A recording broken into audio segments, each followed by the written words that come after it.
Chairperson আমাদের নেত্রী দেশনেত্রী বেগম খালেদা জিয়া গুরুতর অসুস্থ। আমরা আজকে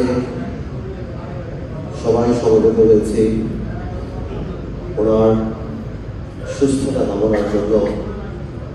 আমরা একটা দোয়ার ব্যবস্থা করেছি এই আসরের নামাজের পরে। আমাদের নেত্রীকে নিয়ে কথা বলতে গেলে ঘন্টার পর ঘন্টা সেই কথা শেষ হবে না।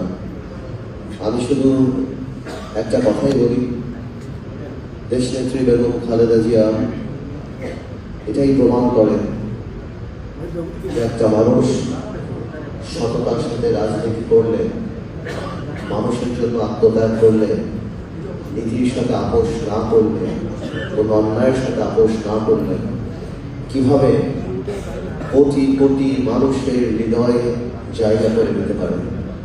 আজকে বাংলাদেশের প্রত্যেকটা আনাচে কানাচে, এমনকি যারা জাতীয়তাবাদী শক্তির সাথে রাজনীতিও সম্পৃক্ত না, বিভিন্ন ধর্ম, পেশা, সব ধরনের মানুষ প্রত্যেকটা জায়গায় আজকে আমাদের এই দেশনেত্রী বেগম খালেদা জিয়ার জন্য দোয়া করছেন। বাংলাদেশটা যেন কেমন থমকে গিয়েছেন এই অসুস্থতার খবর যখন চলে পড়েছে। আমরা দোয়া করি আল্লাহর কাছে যাতে আল্লাহ তাআলা আবার আমাদের নেত্রীকে সুস্থ করে আমাদের মাঝে ফিরে নিয়ে আসেন। আমরা সবাই দোয়া করবেন। আসসালামু আলাইকুম।